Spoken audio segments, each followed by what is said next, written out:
Hello, everybody, and welcome to the comic book burrito into the Spider-Verse. My name's Darian.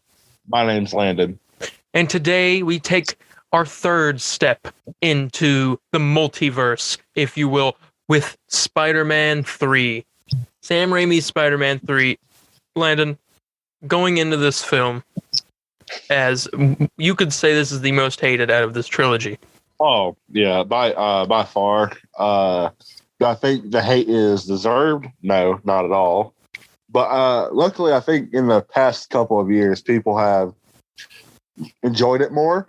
I think just at the time, people wanted a more, what do you call it? More serious film, or just wanted something better and less goofy. But this movie is the movie's a mess, but it's like, it's still fun to watch. I mean, I was laughing. I was having a great time last night watching this movie, watching emo Peter and everything. It was like magic in my eyes. I was so happy, and it was great. But what about you? I mean, this is the movie I've seen the most out of all of them, all three Spider-Man movies, and I think it's got. I think I like it because it's got some of my favorite villains in it, and but there is a lot of flaws, and so I guess I could say I was going into it with a okay, I gotta watch this movie. I'm gonna enjoy it decently, just so I could be the greatest. Yeah. But a little rundown on Spider-Man 3 for the people at home. Spider-Man 3 is a 2007 American superhero film based on the Marvel Comics character Spider-Man. It was directed by Sam Raimi from a screenplay by Raimi, his older brother Ivan, and Alvin Sargent. It is the final installment in Raimi's Spider-Man trilogy. The film stars Tobey Maguire as Peter Parker, alongside Kirsten Dunst, James Franco, Thomas Hayden Church, Topher Grace, Bryce Dallas Howard, James Cromwell, Rosemary Harris, and J.K. Simmons. The film also marks the final film appearance of Cliff Robertson before his retirement and death in 2011. Set a year after the events of Spider-Man 2, the film follows Peter Parker as he prepares for his future with Mary Jane Watson, while facing three new villains: Uncle Ben's true killer, Flint Marko, who becomes Sandman after a freak accident; Harry Osborn, his former friend who is now aware of Peter's identity and seeks to avenge his father; and Eddie Brock, a rival photographer who becomes Venom. Peter also faces his greatest challenge when he bonds with an extraterrestrial symbiote that increases his abilities but brings out his anger and other negative traits. Just right off the bat, I want to say that the scene when Sandman became Sandman. Oh god, that's a masterpiece. It was so good, and that's my favorite scene in the film. Well, my favorite scene is when he was the dinner. The dinner. Wait, hold on. When he was with MJ, and they were all, yeah. Oh, that part with Gwen Stacy and all that? Yeah, but mainly oh yes, it's Bruce Campbell. What's his name? Bruce Campbell, yeah. I know you're talking about. I was like, really? That was like Peter your favorite? Pecker. It's Parker. Pecker. That's what they said. Pecker. He kept trying to bring out the ring, yeah. Champagne, yeah. He kept telling him to go back. He was like, no, go back. That's one of my favorite parts. And when he gets the symbiote, he's walking down the street dancing. Yeah, I mean, same here. This was a movie I watched all the time. I probably watched this one out of all of them. I don't know why. I guess I liked it more or something. But yeah, I mean, there's through all the mess some of this movie has on its hands. There are scenes in this movie that are beautiful. As we mentioned, the Sandman scene, when he first gets the symbiote, I like that scene. The final battle's nice as well. I like that. Yeah, and it's crazy and it's kind of funny we're doing this review because there was as we're recording this is November the 7th. Last Friday, they just had a hashtag release the Raimi cut of Spider-Man 3. This past. So, and I took part in that because I I wanted to see Sam Raimi's full vision of this movie, but we almost can never really get that purely because Sam Raimi didn't even want to do Venom in Spider-Man 3. So I'll be a Rod. I hate you. And he forced Venom in this movie, and Sam Raimi doesn't even really like Venom. He just sees him more of a monster than anything else. Yeah. So he's like, he just wanted to do Sandman, and he wanted to finish the arc of Harry Osborn. But things got complicated. The studio and Ollie Rod were kind of pushing him to do it. He wasn't even being asked to do Venom. He was being told, "You got to do it." Yeah. So we got this, but with everything that goes on in it, this movie could have been way worse than it was. I agree. Sorry, I was checking something on my phone while you were saying that. Let's give a little backstory on some more stuff on Spider-Man 3. Development of Spider-Man 3 began immediately after the successful release of Spider-Man 2 for a 2007 release. During pre-production, Raimi originally wanted another villain to be included along with Sandman.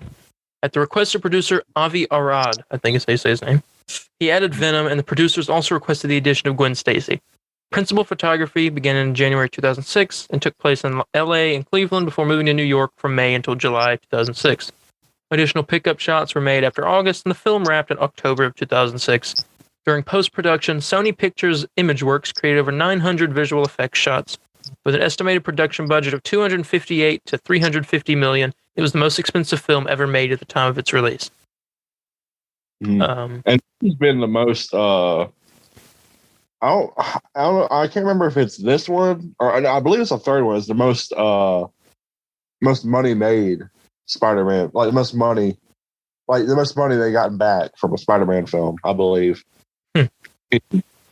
He on like Wikipedia and everything, it'll say that Far From Home is, but I think that also includes different things to make it look higher. But if we're talking about just pure box office, I believe Spider-Man 3 is still on top.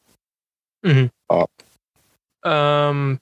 says Spider-Man 3 premiered on April 16th, 2007 in Tokyo and was released in the US and in both conventional and IMAX theaters on May 4th, 2007.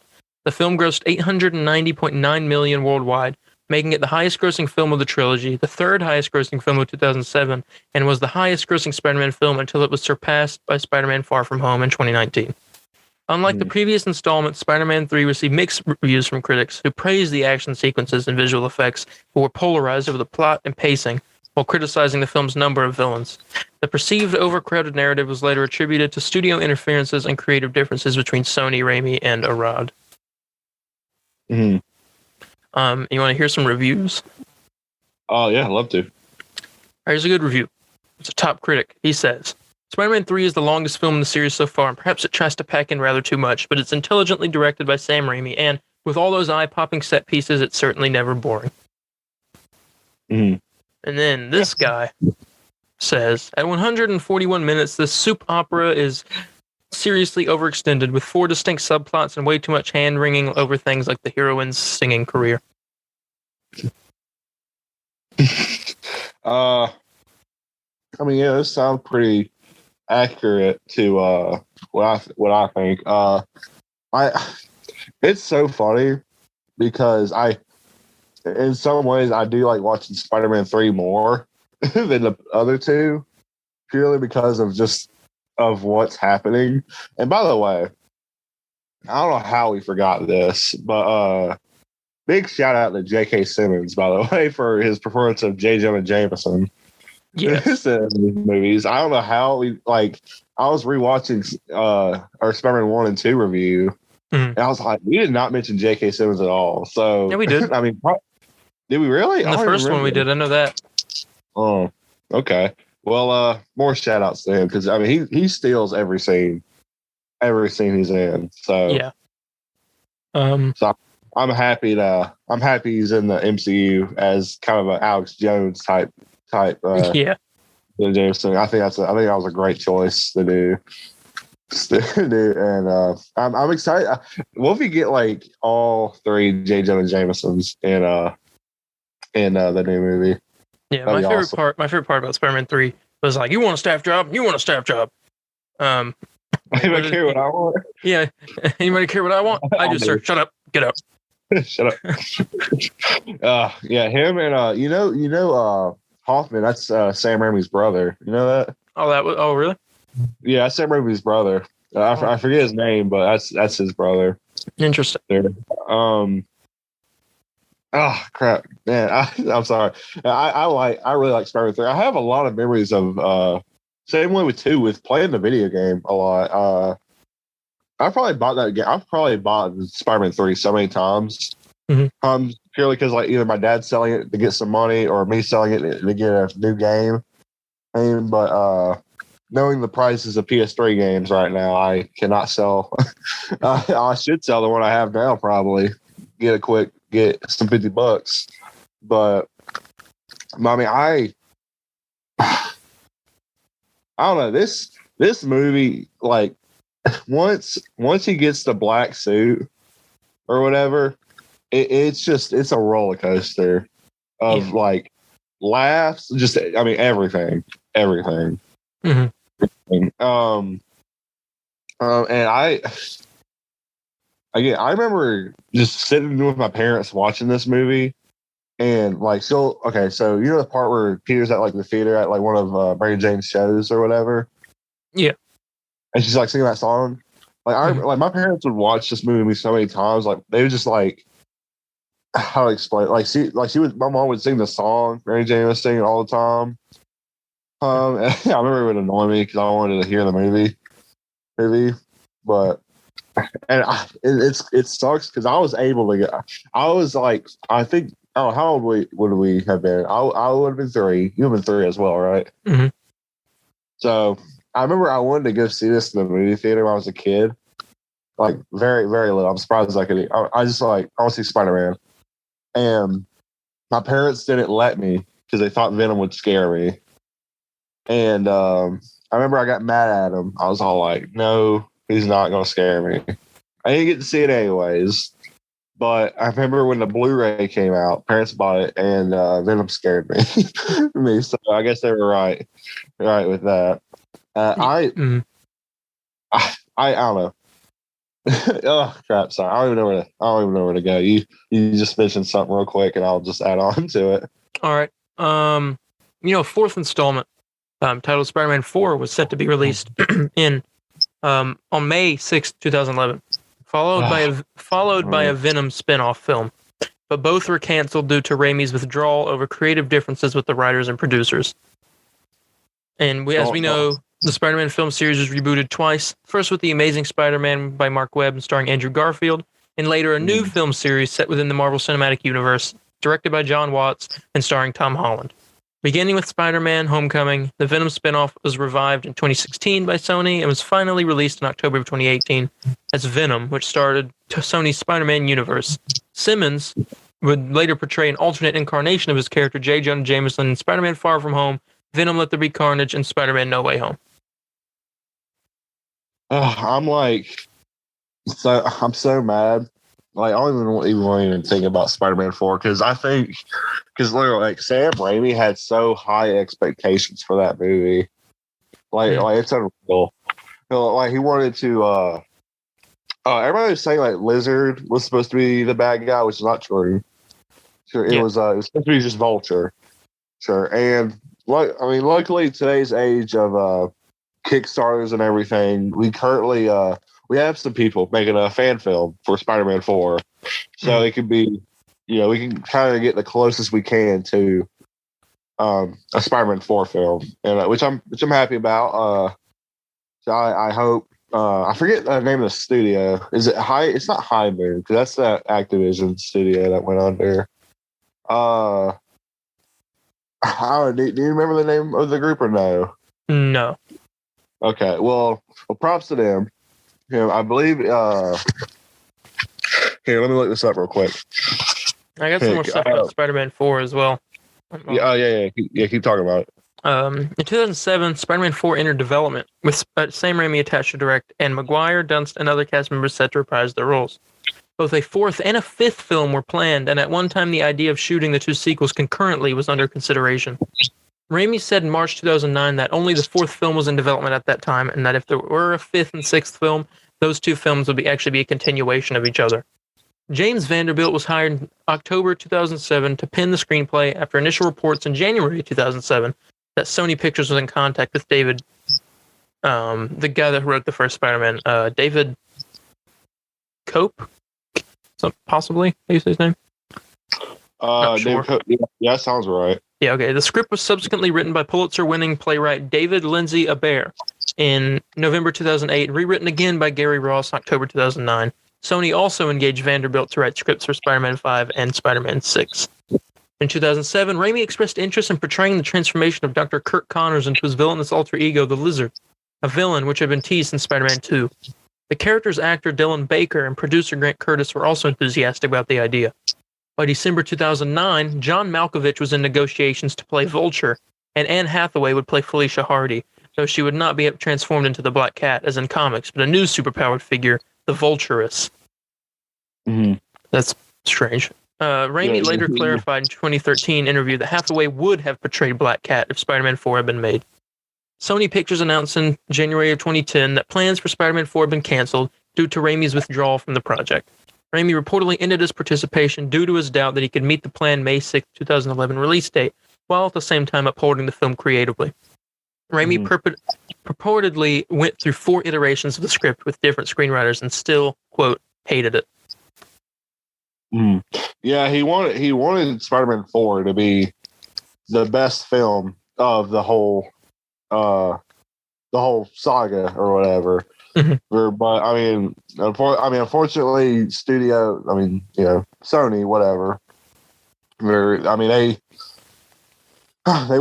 They kept talking about the idea of a reboot, and the script writer for Spider-Man, the person that was writing the script for Spider-Man 4, Sony secretly hired him to write a reboot of Spider-Man 4 without Sam Raimi's knowledge.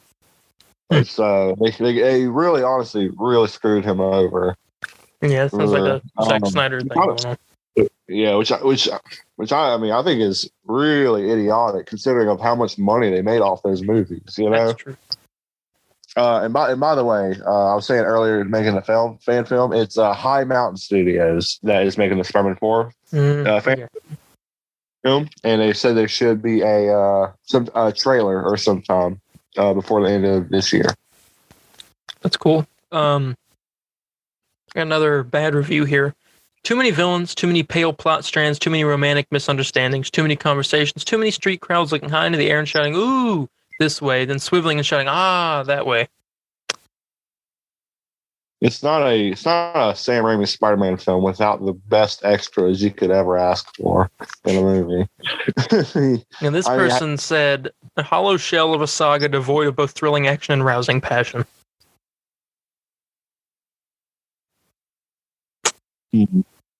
No. No, that's what I gotta say. There's some audience reviews. 2.5 stars. The Spider-Man film that nearly ruined the franchise, Spider-Man 3. Like the previous 2 films, there's a tremendous amount of nostalgia attached to this film. For me, this is a very long review. I'm not reading that. They rated it a 5.8 out of 10. Yeah, well, see, I agree. I disagree with that because literally, everybody says like this is what ruined the Spider-Man. So I'm like, no, like you have, like I notice people that say like Spider-Man 3 ruined the whole freaking trilogy are the same people that say Batman versus Superman saved the DC movies. I'm like, you know what I'm saying? It's like, what are you? Yeah, it's idiotic to say something like. This ain't fanboy talking out of me. Even though I love these movies, this movie does have problems.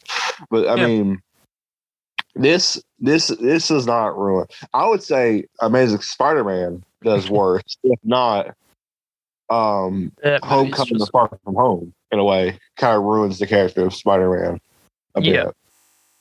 Yeah. I'm not saying those movies are awful or anything. I'm just saying Spider-Man wise, it's not. And it doesn't. Man, it's so stupid. Because everyone who doesn't like Venom, Sandman is awesome in this movie. Mm-hmm. You know? Yeah. I think Venom's okay. And I actually like Topher Grace as Eddie Brock. But when he's Venom, it's really stupid. Dude, but I mean, whatever. Yeah. I do like his Eddie Brock because it's a perfect opposite of Peter Parker in this world, Mm-hmm. No. So I'm sick of like the whole argument. Like this is what killed the franchise. I'm like, no, this made the most money out of all of them. It may have not been received well. Like I saw some guy blaming on Sam Raimi on why this movie was bad. I'm like, no, it's the studio. It was they forced Venom into something, and they wanted to set up many other things, and that's not. Yeah. I'm sorry. It makes me mad because I love these movies, and when somebody spouts nonsense about it, it makes me it makes me aggravated because it's pure wrong, Mm-hmm. But that's my little rant there. Yeah, I mean, I didn't think this film was awful. It wasn't the best, but it wasn't horrible. Yeah, Spider-Man 2 is still, I consider Spider-Man 2 is the best out of the trilogy. Yeah. But I don't really have much else to say. We can get ready to. Okay. You got something? I mean, you have any other key notes about it? I mean, I love. Like, what were your thoughts on like the whole New Goblin thing? Do you like how they did that, or do you think they should have went somewhere else with it? I like how they didn't just like replace Goblin. Like they replaced him sort of, but then like he turned into a good guy at the end of it. Mm-hmm. Which I like how they didn't just like completely replace Willem Dafoe's role. Yeah, it's funny because Willem Dafoe's like in every one of these movies, even after he's dead. I mean, I still think MJ is super. Well, I don't know. MJ is actually almost in the right in this movie, where like Peter shouldn't have kissed Gwen at all. Yeah. Oh, but I don't know. She kind of contradicts herself in this movie a lot because in 2 at the very end, he's like, "Yeah, I can't be with you because I'm Spider-Man and stuff." And at the very end, she's all like, "Yeah, I don't care if you're Spider-Man, I still love you." And it's like, okay. And then in this movie, she hates him because he's Spider-Man. It's like you just said you were cool with it. But so I mean, it's kind of, that's honestly kind of annoying.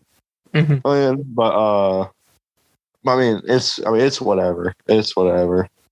Where I still like this movie. I watched it. I don't know if I like it more because I watched 2 movies last night. Mm-hmm. I watched this and Amazing Spider-Man. Yeah. Man, so I don't know if I'm just giving. I don't know if it's because I just enjoyed this one more. I'm giving it more credit or anything, but this one was way more fun to watch than what Sony wanted to do next after this. That's for sure. Yeah. But we'll get into that this week. I mean, yeah, I don't have anything else to say. Mm-hmm. No. I would say go see this movie. Form your own opinion yourself, and stop the hate. Mm-hmm. Hey, I think this movie deserves more love than Eternals does. It's almost because it's good, but it's whatever. It's whatever. Yeah. I got nothing. Let me go ahead and get into this section, since we kind of have one in each. We've had one in each episode where like something from this movie that would like what from this movie will be in No Way Home, because really that's what this whole series is leading up to. Yes. So big event. Yes, and we are officially at the end of our first little set of Spider-Man movies. I know I hate it because I hate to leave these movies. It's just you see the way it goes now. It's downhill, a little bit uphill in the next one. After the next one, actually, then it's a little bit uphill, and then it's way uphill, and it's a little bit downhill, but still up there, and then uphill again, and then even more uphill. So that's where it goes. Yeah. So I'm excited. Well, let me. Glad to finally go through these movies with you, Darren. These are my favorite superhero movies of all time. Yeah, and next we're going to be reviewing Stargirl. I'm just kidding. No. You know what? You know what? It gave me an idea. Okay, but anyway, let's get into the little No Way Home section of this. So obviously, the big rumor, is Toby. Is he gonna be in No Way Home? Now, this will be our last chance in this little series to talk about him being in the movie, because we're going to focus on other stuff for the rest of the movies. So, what do you think the chances are that we see Tobey Maguire reprise his role as Spider-Man in Spider-Man No Way Home? I mean, I don't want to jinx anything, but I mean, like, it's almost just, I think it'd be really stupid to have all the villains, but not with each individual Spider-Man for one. Mm-hmm. I just think that would be just a greatly missed opportunity to do that. Yeah.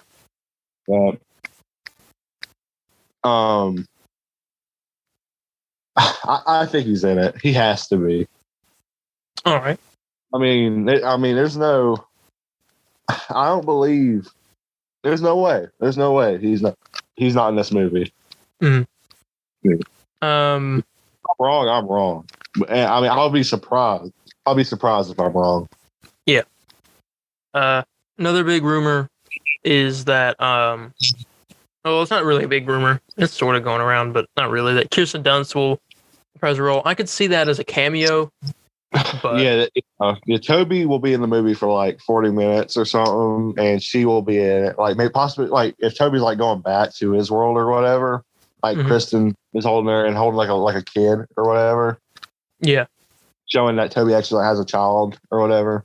So I can kind of see that, but I wouldn't. That's like, for me, that's like a 20, 15, 10% chance. Yeah. So I wouldn't. I mean, I like the idea though of her kind of being in it for like a minute. But I mean, I wouldn't get my hopes up with her being in the movie. No, you said that they're gonna have 40 minutes of screen time. Yeah, from what I've been hearing, that Toby and Andrew will have 40 minutes. And that's a lot of screen time. Well, I mean, this movie is 2 hours of. Yeah, I'm just saying. I'm saying it's a lot of screen time because Captain America in Avengers Endgame only got 30 minutes of screen time. Wow. So that means they'll be pretty prominent. Oh yeah, they're in there. I want to say the first hour is gonna set everything up, and then the next hour is just full on. We're going.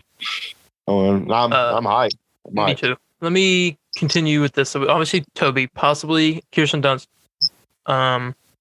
But we know 100% that Thomas Hayden Church, is his name?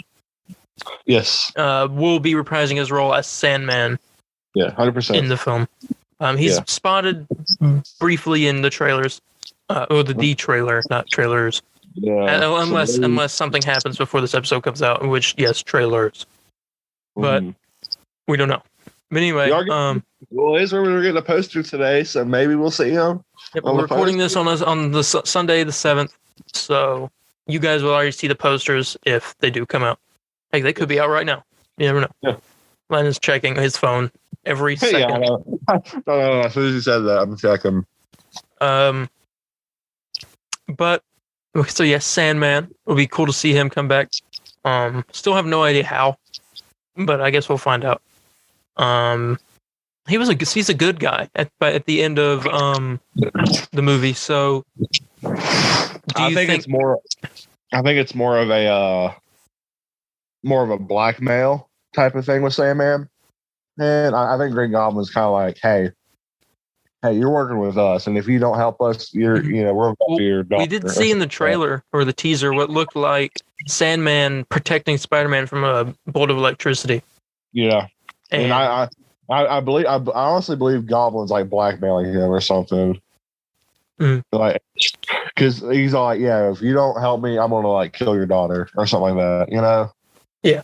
Because I mean, I mean, this wasn't in the movie, but in the game, that's kind of what it does. It kind of makes sense because I mean, he'd do anything, you know, help his daughter, obviously. So, Mhm. so I feel like there's a lot of blackmail there with him. Yeah. Because there's a leak that like apparently they all escape, and Sandman turns around, looks at Spider-Man, and says like he's like I'm sorry, and he kind of like goes off, you know. Oh man. So I'm excited. It's pretty much 100% confirmed he is in it. Mm-hmm. I'm As well as J.K. Simmons, J. Jonah Jameson. And to what extent, I don't know, will he have his own scene or will it just be on the like dailybugle.net? You know what? Like if in the perfect world for me, the end of the movie, everything's fixed. Spider-Man have to go back to their universe or something like that. And but J. Jonah Jameson is still like smashing Spider-Man's name. Oh, yeah. I don't know how this movie's gonna end. I don't know if everyone's gonna forget that he's Spider-Man or like what the heck's gonna happen. But no one knows. But I think he's gonna go to J. Jonah Jameson as Spider-Man and like tell him to stop. And J. Jonah Jameson's gonna be like, I don't know. I think it's gonna be a really funny scene at the end, kind of not mirroring, but like the same kind of tone as the scene at the end of Far From Home, where he went to Aunt May and Happy and said, "Are you guys dating?" Mm-hmm. And I think it's gonna be that kind of like tone scene. Mm-hmm. I would love if he got. I would love if he worked for the dailybugle.net. I think that would be pretty cool. Yeah, because this is his last year of high school. Mm-hmm. So he might get a job at the Daily Bugle, and that sets up the next trilogy where it's adult life. Maybe. Mm-hmm. I don't know. But I mean, that's all the stuff from this movie. I'm pretty sure that's supposed to be in. I need a reference for emo Peter or something. Mm-hmm. I mean, am I the only one that wants that? Because I would love if like, because apparently Tom Holland or whatever said that he filmed like a scene with him, Aunt May. I think he said Happy and like a secret character at like a dinner table talking about what it is to be a superhero. Or that secret character might not be Toby, if that's where you're going. Yeah, it could be Andrew. It could be Daredevil. Well, from what they could be going over his case. Yeah, but I mean, I've been also hearing that we're not even gonna like. Well, I guess Matt Murdock could be there. Never mind. But I was thinking it was just him just wearing like the Daredevil outfit or whatever. Yeah. But I mean, if Toby shows up, I need to hear like rock that funky soul, like that song. Mm-hmm. I need to hear that at some point, or like imagine like a fight, like Toby's fighting Green Goblin or Doc Ock or whatever. Mm-hmm. And they hit like a record player and it starts playing that song. It webs it and like it hits. You just hear it for like a second, but you like tell what it is. Okay, and this is not a gripe at all, but it also is. I get there's like you got all these old villains coming back from No Way Home. We got villains from the Tobey Maguire's Spider-Man universe and Andrew Garfield's Spider-Man universe. Yeah, but could we at least have like one from Tom Holland's? That's why I'm thinking the sixth villain could be Mysterio, because we have villains from all these other two. I want it to be Mysterio, because I mean, if they had Mysterio, you would have all my favorite villains all together. Or Vulture. Vulture would be good. I would like, honestly, I would like him to do Scorpion. Yeah, true. Okay. They haven't done anything with that yet. Yeah. Yeah. I mean, I love Mysterio is my favorite Spider-Man villain. So, because I mean, I just think there's a lot of cool, just a lot of cool cinematography things you can do, and really good art you can do with it. And luckily, as far as what I've seen, no one has really just put it to the side. I mean, you've seen Far From Home, how good that looked. So yeah. So I would like for it to be Mysterio out of anybody, but I would like to at least have one of Tom's villains in there somewhere. Mm-hmm. Yeah. Yeah, that's the rundown on No Way Home for this movie. Mhm. If you could rate this movie 1 out of 10, what would you rate it?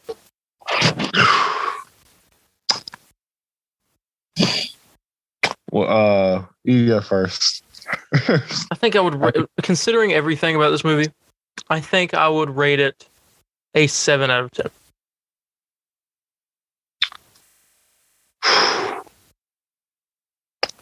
I would, 7. So I don't know. Yeah, 7. Mm-hmm. Like, it's good, but it's not that good. Like, up there. Yeah. It's not like a 9 good. Yeah, the issues there are not good, but man, I think this movie is the most quotable out of any of them. True. So Shut up. Get up. It's fun to watch. But yeah, 7 sounds right. That's all I got to talk about for Spider-Man 3. Mm-hmm. Yep. Yeah, same here. See it. See it.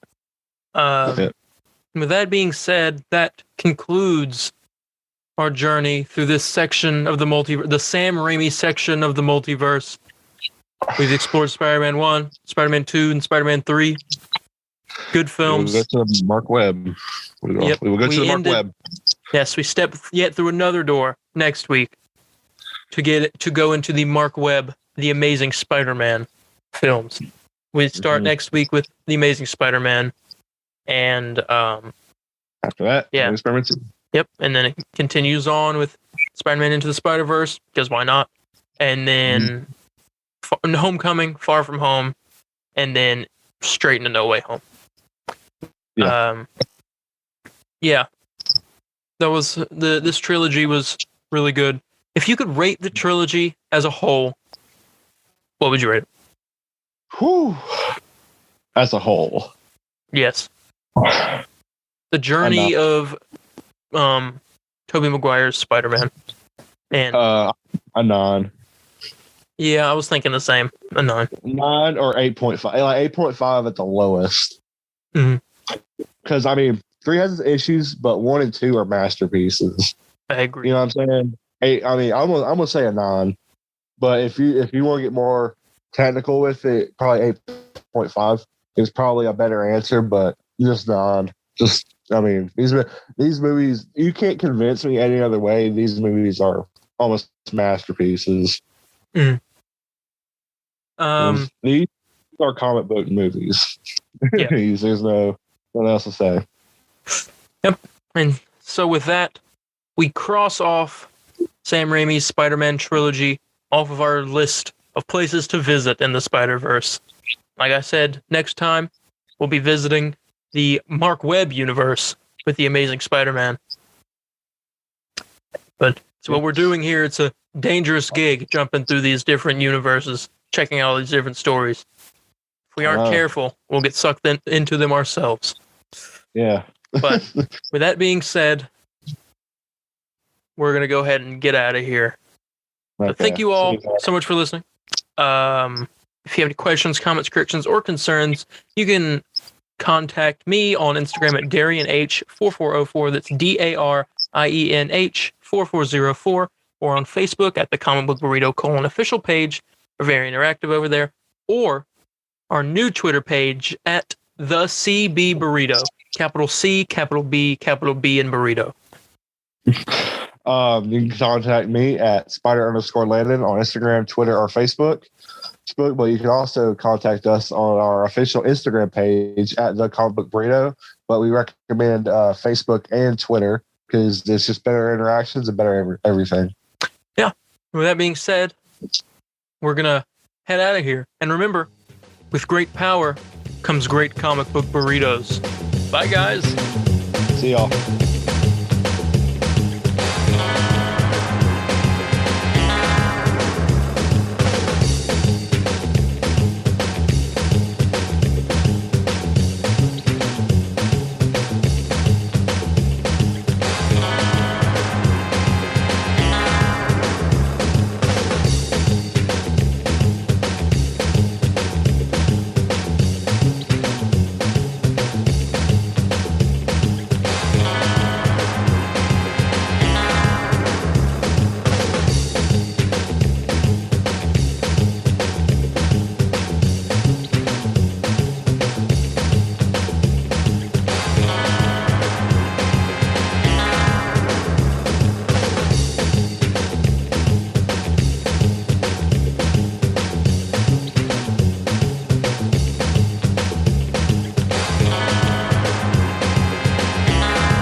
Why are you still here?